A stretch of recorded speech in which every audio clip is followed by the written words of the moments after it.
Good morning everyone, स्वागत है आप सभी का विजडम एजुकेशन पे। आज 19 जून 2020 है। दैनिक जागरण के राष्ट्रीय संस्करण का कंप्लीट न्यूज एनालिसिस करेंगे जो यूपीएससी और state PCS point of view से रिलेवेंट होगा, महत्वपूर्ण होगा। लेकिन हमारे चैनल पे नए हैं तो सबसे पहले सब्सक्राइब कर दें, पुराने हैं तो लाइक कर दें, शेयर करें। कोई कमेंट करना है, कोई क्वेश्चन पूछना है, कमेंट सेक्शन में क्वेश्चन पूछ सकते हैं। तो चलते हैं आज के क्वेश्चन पे। आज का क्वेश्चन आपका यह है कि संविधान संशोधन के द्वारा एंग्लो इंडियन के लिए लोकसभा और विधानसभा में दी गई आरक्षण को समाप्त कर दिया गया। आई रिपीट, किस संविधान संशोधन के द्वारा एंग्लो इंडियन के लिए लोकसभा और विधानसभा में दी गई आरक्षण को समाप्त कर दिया गया है। आपका ऑप्शन है ए 101, बी 102, सी 103 या डी 104 संविधान संशोधन। राइट, तो आपको इसका जवाब हमें कमेंट सेक्शन में देना। फर्स्ट पेज पे जो न्यूज है जो मुझे डिस्कस करना है आपके साथ वो है न्यूज यह पीएसयू से 96% एजीआर बकाया नहीं मांगेगी सरकार। तो जो पीएसयू टेलीकॉम सेक्टर में काम कर रही है उस पीएसयू से सरकार ने डिसाइड किया। देखो, पीएसयू के पास सरकार की लगभग 4 लाख करोड़ रुपए सरकार का बकाया। पीएसयू नॉर्मली सरकारी कंपनी ही होते हैं, जैसे आपको बीएसएनएल हो गया, एमटीएनएल हो गया। तो ये सारी की सारी जो पीएसयू हैं जिसके पास सरकार का बकाया है जो टोटल 4 लाख करोड़ है, सरकार उसमें 96% नहीं मांगेगी उनसे इस समय में। बाकी सरकार जो मांगेगी वो महज 4% मांगेगी, यानी 16,000 करोड़ ही सरकार उनसे मांगेगी। 4 लाख करोड़ में सरकार महज उनसे 4% यानी 16,000 करोड़ ही सरकार उनसे मांगेगी। तो सवाल ये होता है कि एजीआर क्या है, और एजीआर को लेकर के पहले भी हमने आपको बताया है। अगर हमारा वीडियो आप डेली देख रहे हो तो आपको आइडिया होगा कि एजीआर क्या है, चूँकि काफ़ी हॉट टॉपिक है वर्तमान में, और सुप्रीम कोर्ट ने काफ़ी तक टिप्पणी की है कि आप एजीआर का भुगतान करें जो कंपनी अभी तक नहीं किया है। तो थोड़ा सा हम बताते हैं आपको, डिटेल में जाते हैं कि एजीआर क्या है। एजीआर मतलब होता है एडजस्टेड ग्रॉस रेवेन्यू। तो ये कहानी शुरुआत होती है 1999 में, जब सरकार ने नई दूरसंचार नीति लेकर आई। नई टेलीकॉम पॉलिसी लाई थी सरकार 1999 में। उसके बाद शुरुआत हुआ स्पेक्ट्रम का डिस्ट्रीब्यूशन, स्पेक्ट्रम का बंटवारा। ऐसे कंडीशन में स्पेक्ट्रम बांटा गया। कुछ कंपनी ने प्रॉमिस किया सरकार से कि अभी हमारे पास पैसा नहीं है, ऐसे कंडीशन में हम आपको पूरा का पूरा पैसा नहीं देते हैं, कुछ पैसा दे देते हैं, आप हमें स्पेक्ट्रम दे दो। हम उस स्पेक्ट्रम से जो है लोगों को सेवा देंगे, और सेवा देने के बाद जो हमें पेमेंट आएगा उस पेमेंट से हम आपके स्पेक्ट्रम का कॉस्ट भुगतान करेंगे। सरकार ने कहा चलो ठीक है। उसके बाद क्या हुआ, सरकार ने उन कंपनियों को स्पेक्ट्रम दिया, उसने अपना टेलीकॉम सेवा जो भी है वो देना शुरू की कंपनी ने। लेकिन कंपनी लगातार शो कर रही थी कि वो लॉस में जा रही है, वो घाटा में जा रही है। जब सरकार ने पता लगाया कि कंपनी अगर लॉस में जा रही है तो कंपनी सर्वाइव कैसे कर रही है, कंपनी अगर लॉस में जा रही है तो अपने एम्प्लॉय को सैलरी कैसे दे रही है, तो ऐसे कंडीशन में सरकार को दो बातें पता चली। एक तो पता चली कि ये जो टेलीकॉम कंपनी है ये दो तरह की सुविधाएं, दो तरह की फैसिलिटीज़ लोगों को देखती है। पहली फैसिलिटीज़ देती है वो टेलीकॉम सर्विस है। टेलीकॉम सर्विस के तहत आता है आपको फ़ोन करना किसी को, मैसेज करना किसी को, ये सारी की सारी सुविधा टेलीकॉम सर्विस के तहत आता है। नॉन टेलीकॉम सर्विस भी दे रही है ये कंपनी, और नॉन टेलीकॉम सर्विस में आता है जैसे बीमा दे रही है, इंश्योरेंस देता है, या अन्य सुविधाएं जो देती है वो सारे के सारे नॉन टेलीकॉम सुविधा में आती है। तो सरकार ने देखा कि कंपनी जो कह रही है कि उसे टेलीकॉम सेवा में लॉस लग रहा है, ये बात तो सही है। यानी जो सरकार ने ये देखा कि जो कंपनी का कहना था कि उसे टेलीकॉम सेक्टर में लॉस लग रहा है, जो टेलीकॉम सेवा देती है उसमें लॉस लग रहा है, सरकार ने कहा कि ये बात आपका सही है। लेकिन नॉन टेलीकॉम सेवा में जो आप बीमा प्रोवाइड करते हो, जो इंटरनेट वगैरह प्रोवाइड करते हो, ये सारी की सारी जो नॉन वाईफाई प्रोवाइड करते हो, ये सारी की सारी जो नॉन टेलीकॉम सेवा है उसमें आपको कहीं ज़्यादा प्रॉफिट हो रहा है।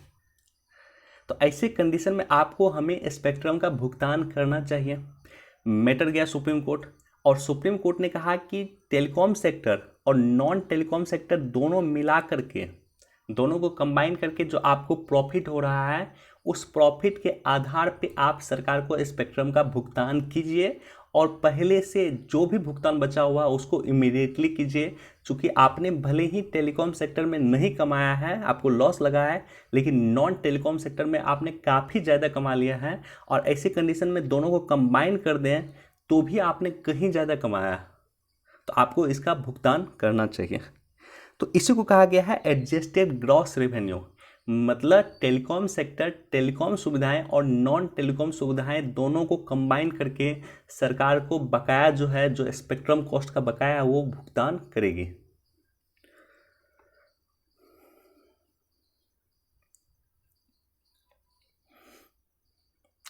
देखो, इसको खुद से पढ़ लेना, बस मैं आपको थोड़ा सा इंफॉर्मेशन देता हूँ कि शिक्षा नीति जो है, भारत सरकार की एजुकेशन पॉलिसी आई थी 1986 में, और उसके बाद एक आवश्यकता है, 30 वर्ष से भी अधिक हो चुके हैं, लगभग 35 वर्ष होने वाले हैं।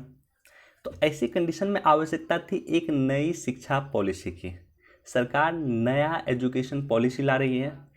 के कस्तूरी रंजन समिति, याद रखना इसका नाम, के कस्तूरी रंजन समिति की सिफारिश पे सरकार नई एजुकेशन पॉलिसी ला रही है। तो वही जो ये निशंक साहब हैं, ये हमारे देश के एचआरडी मिनिस्टर हैं। इनका एक इंटरव्यू प्रकाशित हुआ है, तो एक बार आप इसको पढ़ सकते हो। देखो, ये हमारे रामविलास पासवान जी हैं। इन्हीं की रिस्पॉन्सिबिलिटी में आता है वन बेल्ट वन राशन योजना, sorry one nation one ration योजना लागू करना, इसी के मंत्रालय के तहत आता है। ऐसे कंडीशन में तो इन्होंने कहा है कि कनेक्टिविटी कमज़ोर है, इंटरनेट कनेक्टिविटी वीक है, जो कि one nation one ration card योजना में सबसे बड़ी बाधा बन सकती है। तो इस तरह से जब भी आप पेपर पढ़ते हो तो वन नेशन वन राशन योजना कई बार पेपर में आया, और आज स्पेशल इसको फोकस्ड किया गया है इंटरनेट कनेक्टिविटी को लेकर के। तो थोड़ा सा हम डिटेल से डिस्कस करते हैं, और जो भी नया पॉइंट आपको मिलता है उसको अलग से कॉपी में लिख लो। मान लो आपने वन नेशन वन राशन का एक नोट बनाया हुआ, और आज आपको न्यूज़ में मिलेगा कि इंटरनेट कनेक्टिविटी वीक है, तो ये इसका ड्रॉबैक है, इसकी खामी है, इसकी कमी है, इसको जाकर के इसके ड्रॉबैक में लिख लेना, इसकी कमी में जाकर लिख लेना, इसकी चुनौती में जाकर लिख लेना। और कल मान लो इसी न्यूज़ पे अगर कुछ अन्य टॉपिक होगा या अन्य आर्टिकल होगा, तो उसमें जो नया पॉइंट होगा उसको मेंशन कर लेना, राइट। देखो, सरकार ने 2019 में ही इस परियोजना को सरकार लाई थी। One nation one ration card परियोजना सरकार 19 में ही लेकर आई थी, और सरकार ने एक डेट डिसाइड किया था उस समय में 30 जून 2020 को, कि इस समय तक सरकार वन नेशन वन राशन योजना लागू कर देगी पूरे देश भर। ये किस मिनिस्ट्री के तहत है? तो ministry of consumer affairs, food and public distribution, जिसके मंत्री हैं रामविलास पासवान जी। इसका मकसद क्या है आखिर?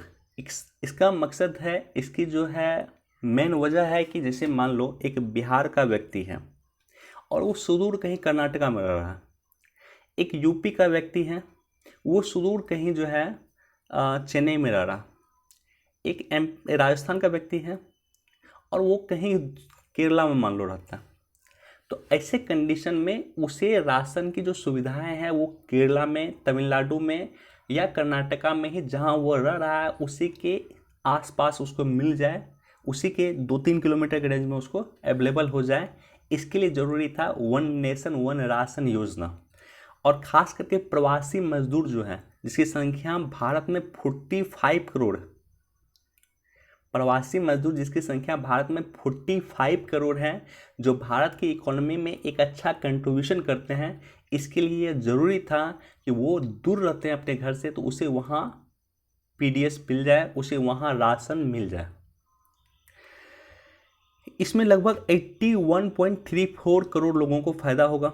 इस पे भी यूपीएससी क्वेश्चन पूछा है, तो इसको थोड़ा सा सीरियसली आप देख लेना। यूपीएससी दूसरा पॉइंट को इंडिकेट किया था, राइट, कि इसमें 50% से कम लोगों को जो है पीडीएस के तहत, राशन कार्ड योजना के तहत 50% से कम लोगों को फ़ायदा होता है। ऐसा नहीं है, लगभग 4 करोड़ है लगभग, ये 75% के आसपास है, या 65 to 75% के आसपास है लोगों को इससे फ़ायदा मिलता है। जहां 2 रुपये प्रति किलोग्राम की दर से गेहूं और 3 किलो रुपये प्रति किलोग्राम की दर से आपको चावल मिलता है। आई रिपीट, 2 रुपये प्रति किलोग्राम की दर से गेहूं, 3 रुपये पर केजी की दर से आपको चावल मिलता है। योजना का कुछ पॉजिटिव पॉइंट भी हम डिस्कस करेंगे कि राष्ट्रीय खाद्य सुरक्षा योजना 2013 में जो सरकार लेकर आई है, इसके तहत सभी लोगों को अनाज उपलब्ध हो सके, सस्ता अनाज उपलब्ध हो सके, सभी लोगों तक हो सके, उसे पोषण युक्त अनाज मिल सके, उसकी भूखमरी दूर हो सके, ये एक इसका उद्देश्य है। दूसरा है कि गरीब हो गया, मजदूर हो गया, ऐसे लोगों को लाभान्वित होंगे जो जीविका, रोजगार या किसी अन्य कारण से एक राज्य से दूसरे राज्य में गए हैं, यानी प्रवासी मजदूर इससे लाभान्वित होंगे। और इसका उद्देश्य विभिन्न राज्यों से लाभ उठाने में एक से अधिक राशन कार्ड अगर लोग यूज करता है, one nation one ration card अगर आएगा, one nation one ration card आएगा तो एक से अधिक राशन कार्ड कोई लोग यूज करता है तो वो भी पकड़ा जाएगा ऐसे कंडीशन में। जैसे मान लो आप आधार कार्ड एक से अधिक यूज नहीं कर सकते हो, इसी तरह से one nation one ration card अगर आएगा तो एक से अधिक आप राशन कार्ड यूज नहीं कर सकते हो, आप पकड़ा सकते हो, तो इस पर रोक लगेगा। तो चुनौती क्या क्या है, आखिर क्या क्या ड्रॉबैक है, इसी ड्रॉबैक, एक ड्रॉबैक यहाँ डिस्कस किया गया है, अन ड्रॉबैक हम आपके साथ डिस्कस करते हैं। भ्रष्टाचार फैला हुआ है, आप पैसा दो आपका राशन कार्ड बन जाएगा, आपने पैसा नहीं दिया आपका राशन कार्ड नहीं बनेगा, तो इसे दूर करने की आवश्यकता है। कुछ राज्य इसका विरोध कर रहे हैं कि यह संघवाद के खिलाफ है। निश्चित तौर पे मान लो कि बिहार का राशन कार्ड अगर तमिलनाडु में मिलता है, यूपी का मिलता है आपको केरला में, या अन्य जगह मिलता है, तो ऐसी कंडीशन में केंद्र सरकार का महत्व बढ़ जाएगा, राज्य सरकार का महत्व, जो राज्य डिस्ट्रीब्यूशन का काम राज्य सरकार का होता था उनका महत्व कम हो जाएगा। तो संघवाद के लिए यह संघवाद के खिलाफ है, इसलिए राज्य इसका विरोध कर रहे हैं, कुछ राज्य, सभी नहीं, कुछ राज्य विरोध कर रहे हैं। 20 से अधिक राज्य इसको इम्प्लीमेंट कर चुका है, याद रखना 20 से अधिक राज्य इसको इम्प्लीमेंट कर चुका है अभी तक। लागत कॉस्ट आएगा निश्चित तौर पे, जैसे one ration card, one nation one ration card उसी तरह से होगा आई गेस, जिस तरह से आधार कार्ड वगैरह होता है जिसमें आपका थंब स्कैन करके जो है आपकी सारी इन्फॉर्मेशन मिलती है, तो उसको बनाने में थोड़ा सा लागत बढ़ेगा, लेकिन एक बार अगर हो गया तो वो अच्छा रहेगा, एक बार बनने के बाद आसानी होगी। राशन के दुकान पे भीड़ बढ़ जाएगा और स्टॉक जल्दी ही खत्म हो जाएगा, तो लाभार्थियों को परेशानी हो सकती है। तो ये सब छोटी मोटी समस्याएं हैं, इसका समाधान निकाला जा सकता है। और इंटरनेट कनेक्टिविटी देश में स्लो है, इंटरनेट इंफ्रास्ट्रक्चर देश में अभी पूरी तरह से नहीं अच्छी कंडीशन में है, 4G कंडीशन अभी पूरी तरह देश में अच्छे से नहीं है। तो निश्चित तौर पे ये सारे के सारे जो पॉइंट हैं वो समस्या है वन नेशन वन राशन को लेकर के। उम्मीद है ये आर्टिकल, ये न्यूज़ आपको क्लियर हो गया होगा। वन नेशन वन राशन का क्या क्या पॉजिटिव पॉइंट है, क्या क्या नेगेटिव पॉइंट है।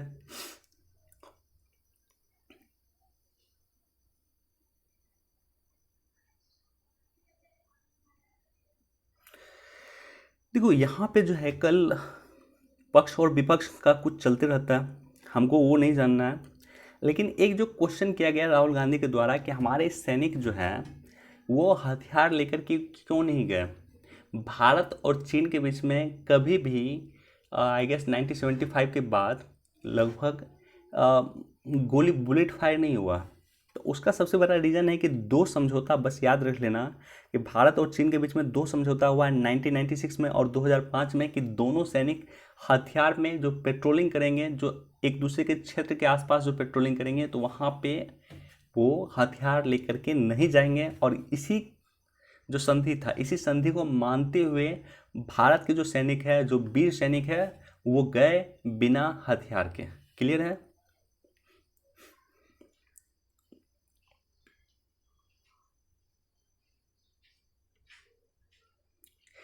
ओके, चीन की दुखती रग दबाने का सही समय, यहाँ पे कुछ काउंटर किया गया है राइटर के द्वारा।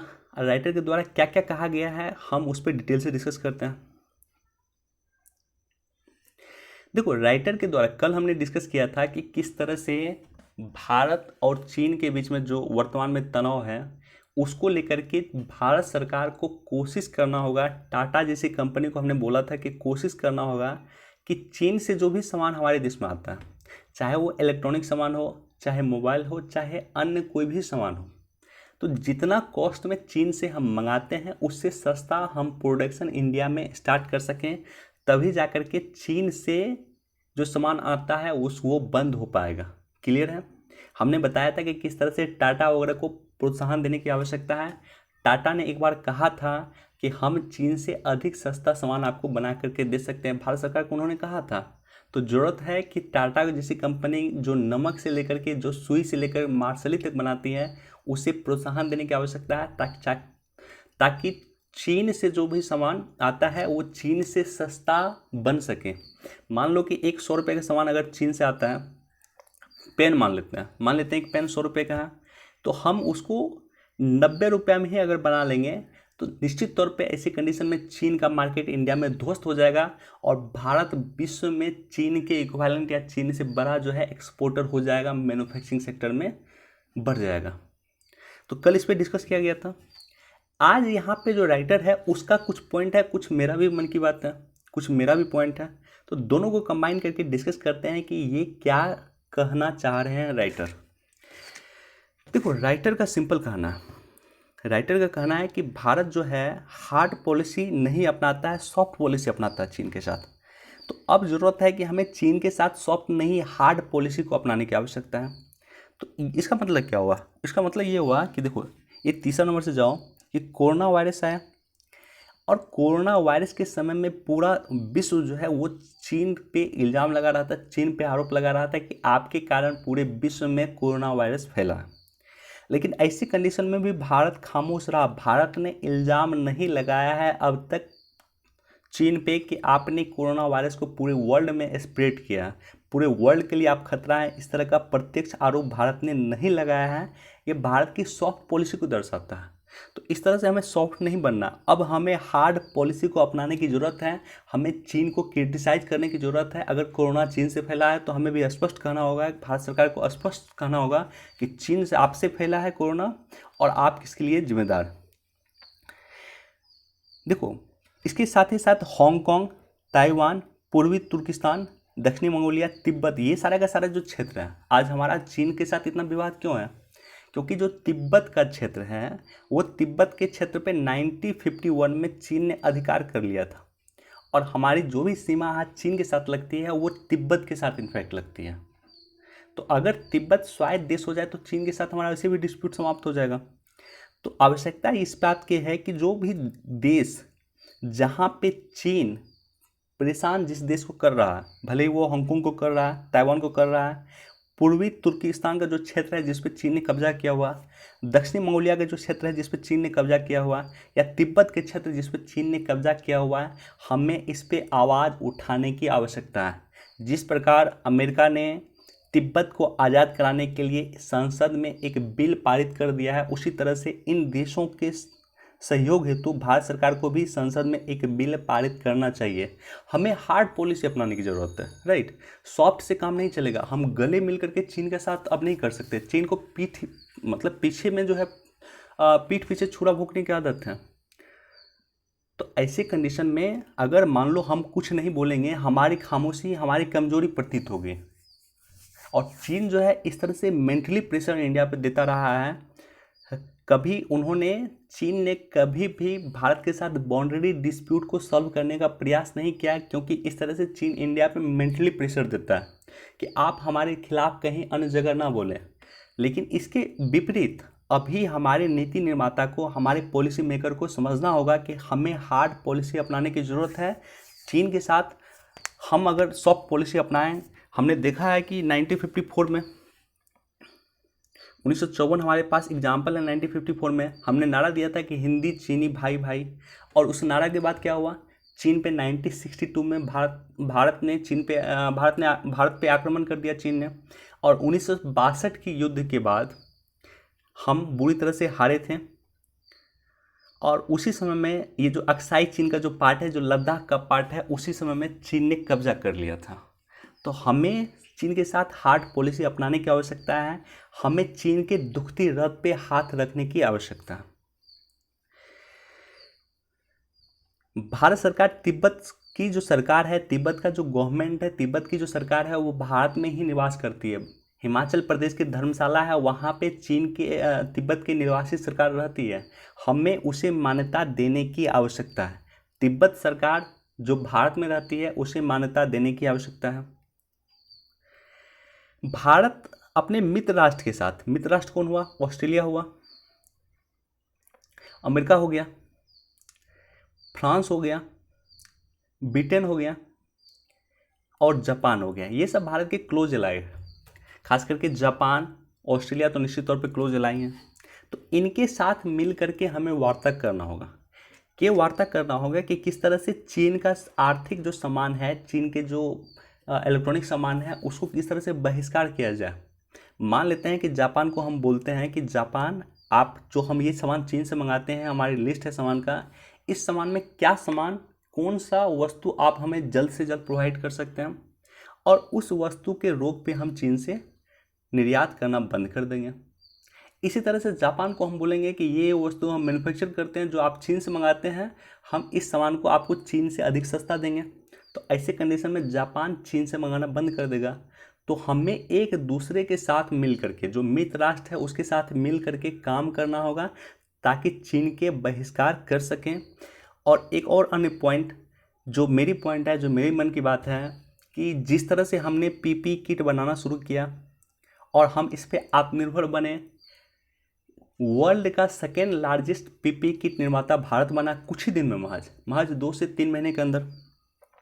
तो ऐसे कंडीशन में हमें धीरे धीरे, हमें मान लो 500 जो वस्तु है जिसका चीन से हम आयात करते हैं, उसमें टारगेट लेना चाहिए। हमें टारगेट लेना चाहिए कि उस 500 में जो है 20 वस्तु का जो है हम आत्मनिर्भर हो जाएंगे इतना दिन के अंदर। मान लो 30 दिन के अंदर हम 20 वस्तु में आत्मनिर्भर हो जाएंगे, और उसके बाद जो वो 20 वस्तु है उसका चीन से हम आयात करना बंद कर देंगे। इस तरह से एक सर्टेन टाइम पीरियड फिक्स करना चाहिए, साल भर का, 2 साल का या 5 साल का, कि 5 साल के अंतर्गत हम चीन से सारा सामान मंगाना बंद कर देंगे, हम इसमें आत्मनिर्भर पूरी तरह से हो जाएंगे। तो इस तरह से नीति अपना करके आवश्यकता है कि इंडिया काम करे, भारत के जो नीति निर्माता है इस तरह की पॉलिसी अपनाए, ये जरूरी है। यह उम्मीद है कि यह आर्टिकल क्लियर हो गया होगा, और निश्चित तौर पे आपका अपना भी पॉइंट ऑफ व्यू होगा। हमें पॉइंट ऑफ व्यू आप अपना लिखे कमेंट सेक्शन में, चीन को लेकर के हमें क्या करना चाहिए। देखो, किसान के लिए एक देश एक बाजार सिंपल है। कुछ दिन पहले सरकार ने एक अध्यादेश लेकर आई। भारत के संविधान की आर्टिकल 213 में राज्यपाल के द्वारा, राज्य सरकार के द्वारा अध्यादेश जारी किया जाता है राज्यपाल के माध्यम से। 123 में भारत की केंद्र सरकार के द्वारा अध्यादेश जारी किया जाता है राष्ट्रपति के द्वारा, और किसी भी अध्यादेश को 6 महीने के अंदर संसद की मंजूरी मिलना अनिवार्य है। तो ये अध्यादेश जो है, ये अध्यादेश सरकार ने जारी किया। इसका नाम है कृषि उपज वाणिज्य एवं व्यापार संवर्धन एवं सुविधा अध्यादेश 2020।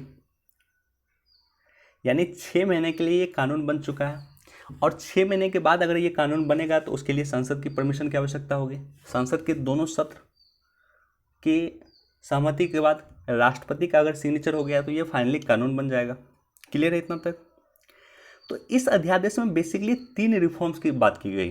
पहला रिफॉर्म्स है एपीएमसी को लेकर के, सेकेंड है एसेंशियल कमोडिटी एक्ट 1955 को लेकर के, और थर्ड है कॉन्ट्रैक्ट फार्मिंग को लेकर के।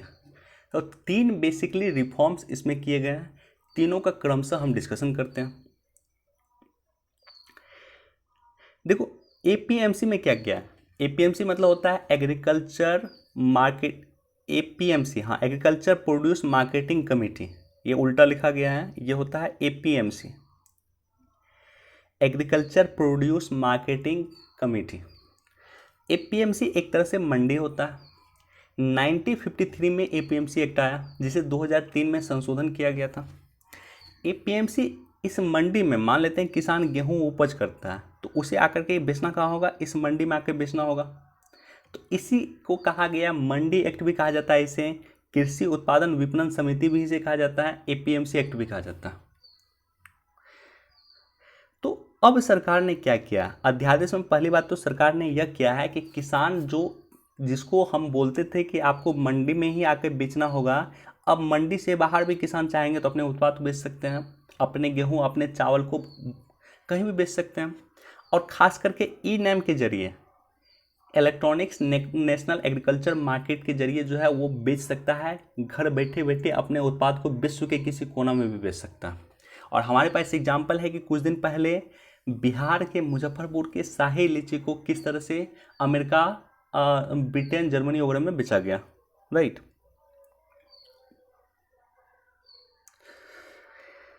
थोड़ा सा बेसिक इन्फॉर्मेशन ये भी है इसमें दिया हुआ इस आर्टिकल में कि 1953 में एपीएमसी एक्ट आया था जिसे 2003 में संशोधन किया गया, और 2004 में राष्ट्रीय किसान आयोग गठित हुई थी। और इस किसान आयोग ने सिफारिश किया था कि एपीएमसी एक्ट के तहत जो मंडी है वो मंडी 80 किलोमीटर के दायरे में होना चाहिए।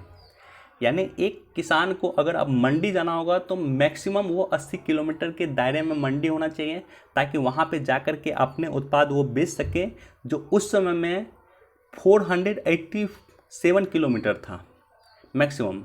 यानी मान लो कि एक किसान को अपना कुछ सामान बेचना होगा मंडी में, तो वो 500 किलोमीटर के, लगभग 500 किलोमीटर जा करके अपना सामान बेचेगा। तो ऐसा कंडीशन था, इसलिए इसमें सुधार की मस्ट नीडेड था, मस्ट आवश्यकता था। कई कमेटी ने कहा कि इसमें सुधार कीजिए, एपीएमसी एक्ट में हमें संशोधन की आवश्यकता है। एसेंशियल कमोडिटी एक्ट, इसमें क्या है कि किसी वस्तु को एक लिमिट सीमा तक ही आप स्टोर कर सकते हैं, एक निश्चित सीमा तक आप इसे स्टोर कर सकते हैं, आप इसे रख सकते हैं, उससे अधिक नहीं रख सकते हैं।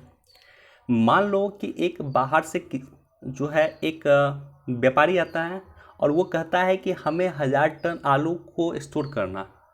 किसान कहेगा कि हम आपको इतना बेच नहीं सकते हैं क्योंकि आप इतना स्टोर भी नहीं कर पाइएगा, सरकार आपको इतना परमिशन नहीं दिया है, एसेंशियल कमोडिटी एक्ट 1955 की तरह इतना आपको परमिशन नहीं है। तो इसी में सुधार किया गया कि अब जितना चाहे आप स्टोर करके रख सकते हैं, जितना चाहे किसान को ऑर्डर दीजिए या किसान से आप परचेज कीजिए और आपको जहाँ स्टोर करना है आप रख सकते हैं। कॉन्ट्रैक्ट फार्मिंग, कि किस तरह से किसान और व्यापारी मिल करके काम करें, व्यापारी के डिमांड के आधार पे किसान उत्पादन करें। मान लो चिप्स बनाने वाली जो कंपनी है उसको क्या चाहिए, उसको आलू चाहिए, तो वो क्या करेगा, किसान से कंसल्ट कर लेगा कि किसान हम आपको आलू देते हैं, हम आपको बीज देते हैं, हम आपको तकनीक देते हैं, हम आपको ट्रैक्टर देते हैं, आप आलू का उत्पादन कीजिए और जितना आप उत्पादन कीजिएगा उसको इस रेट में हम परचेज कर लेंगे। ऐसी कंडीशन में क्या होगा कि किसान को भी थोड़ा सा एडवांस भी मिल जाएगा, टेक्निक मिल जाएगा, और किसान को सिक्योरिटी भी मिल जाएगा कि हम जो भी उत्पादन करेंगे आलू हमें रोड पर फेंकने की आवश्यकता नहीं होगी, ये कंपनी जो है हमसे कंसल्ट कर रही है ये सारे के सारे आलू खरीद लेगी।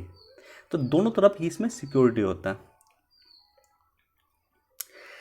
अन्य क्या क्या उपाय किए गए हैं, तो इसमें थोड़ा सा चर्चा है ऑपरेशन ग्रीन्स को लेकर के।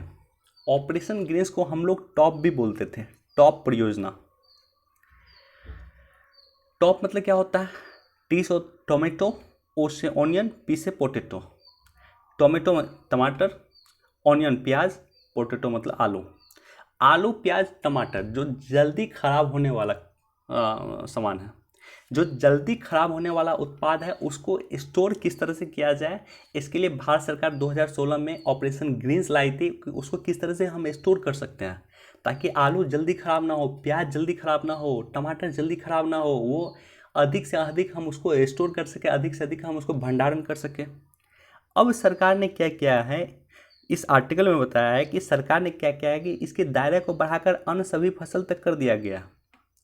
यानी मान लो कि आज हमारे पास कोई अन्य सब्जी है, करेला हो गया, भिंडी हो गया, तो ये सारी सब्जी को भी अब हम ऑपरेशन ग्रीन्स के तहत लाए हैं। यानी अब इन सब्जी को भी प्रोटेक्ट किया जाएगा, उसे भंडारित किया जाएगा ताकि वो लॉन्ग समय तक लास्टिक हो सके, लॉन्ग समय तक वो रह सके, लॉन्ग समय तक वो खराब ना हो। क्लियर है। और ई नेम, ई मतलब होता है इलेक्ट्रॉनिक्स नेम मतलब होता है नेशनल एग्रीकल्चर मार्केट, यानी ऑनलाइन मार्केट। ऑनलाइन मार्केट के तहत किसान अपने सामान को घर से बैठे हुए हजारों किलोमीटर तक, इवन विदेश तक भी इसको भेज सकता है। इसकी भी शुरुआत सरकार ने की है। तो कुछ उपाय जो सरकार ने किया है उसके बारे में हमने डिस्कस किया है, और जो अध्यादेश सरकार लाई उसके बारे में भी हमने डिस्कस किया है, जितना इस आर्टिकल में दिया हुआ था। क्लियर है? उम्मीद है कि यह आर्टिकल आपको क्लियर हो गया होगा। किसानों के लिए एक देश एक बाजार यानी ई नाम की बेसिकली यह बात कर रहा।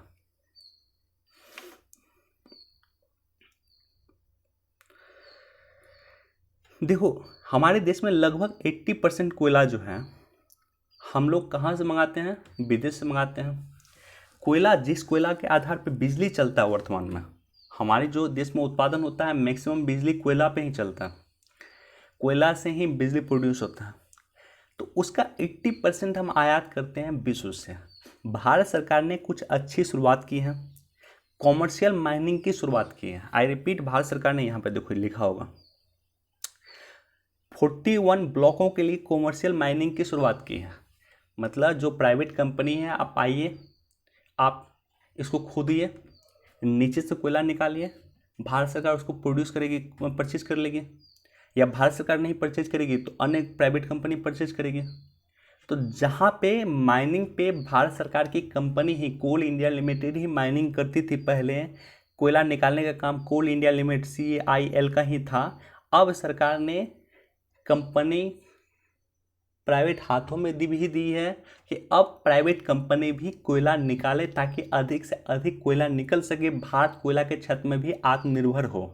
अगर ऐसा कर लेगा भारत सरकार तो प्रत्येक वर्ष 30,000 करोड़ रुपए का जो हम एक्सपोर्ट निर्यात करते हैं, निर्यात नहीं आयात करते हैं, विदेश से मंगाते हैं, तो वो हमको 30,000 करोड़ रुपए कम खर्च करना पड़ेगा।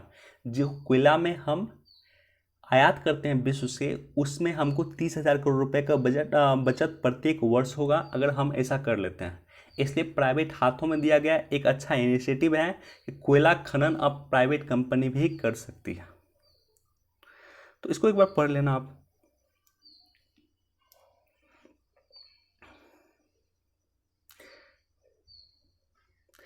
देखो, सुरक्षा परिषद का अस्थायी सदस्य बना भारत।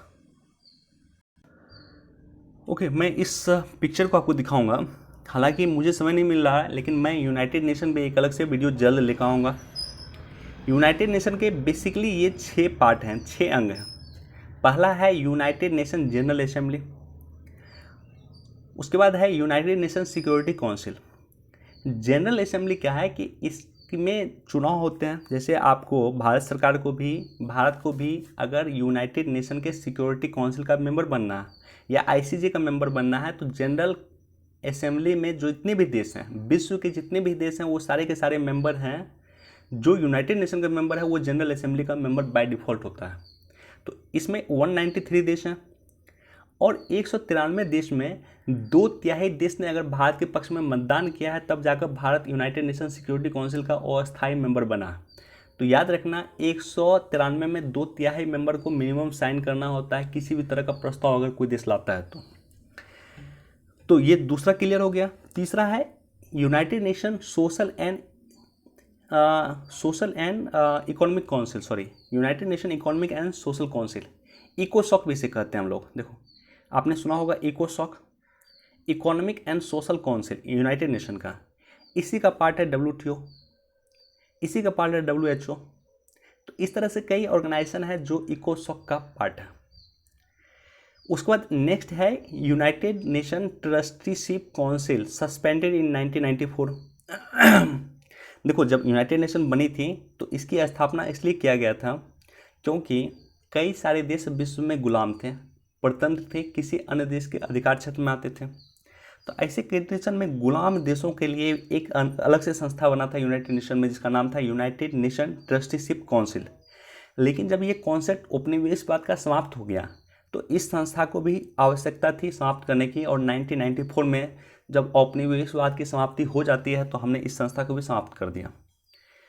उसके बाद ICJ, international court of justice, किसी तरह का अगर डिस्प्यूट होता है तो मैटर यहाँ जाता है। इसका हेडक्वार्टर कहाँ है? तो हेग में है, नीदरलैंड के हेग में इसका हेडक्वार्टर है। और नेक्स्ट क्या है, द सेक्रेटरिएट जो न्यूयॉर्क में है, सचिवालय। तो ये 6 अंग है जिसमें ये अंग काम करना बंद कर दिया है, बाकी सारा अंग काम करता है। तो बेसिकली अभी यूनाइटेड नेशन के 5 अंग हैं। ओके, अब इस न्यूज़ पे आते हैं। भारत को जो है 192 देश, 192 देश में 184 देश, 184 देश ने भारत का समर्थन किया है, यानी 2/3 से अधिक मेंबर भारत का समर्थन किया है। और उसके बाद भारत सदस्य बना है यूनाइटेड नेशन के सिक्योरिटी काउंसिल का अस्थायी सदस्य, जिसका कार्यकाल भारत का होगा 21 से लेकर के 22 तक। जनवरी 21 से लेकर दिसंबर 2022 तक इसका कार्यकाल होगा। आई रिपीट, 1 जनवरी 2021 से लेकर के 31 दिसंबर 2022 तक इसका कार्यकाल होगा। क्लियर है इतना? अब देखो, सिक्योरिटी काउंसिल में 15 मेंबर होते हैं। 15 में 5 मेंबर जो होते हैं अस्थायी सदस्य हैं। कौन कौन से हैं? यूएस, यूके, यूएसएसआर यानी रूस, चीन और फ्रांस, ये 5 अस्थायी सदस्य हैं। और 10 अस्थायी सदस्य जो है ये होते हैं, राइट। और इस 10 अस्थायी सदस्य में एक सदस्य चुना गया है भारत, जिसका कार्यकाल 2021 और 22 के लिए होगा। देखो, इस पर हमने पहले भी डिस्कस किया है काफ़ी बार, और ख़ास करके हमने ये भी डिस्कस किया है कि इसका क्या क्या पॉजिटिव पॉइंट है, नेगेटिव पॉइंट है। एडिटोरियल भी हमने डिस्कस किया था कि अगर इस सुरक्षा परिषद में भारत जाता है और अस्थायी सदस्य बनता है तो उसका क्या क्या सकारात्मक और क्या क्या नकारात्मक पॉइंट हो सकते हैं।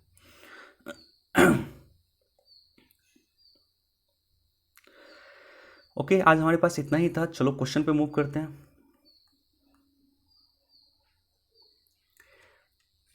क्वेश्चन हमने आपसे पूछा और कल का वीडियो आपने देखा था, इस क्वेश्चन का जवाब आपने दे दिया होगा हमें कमेंट सेक्शन में, उम्मीद है।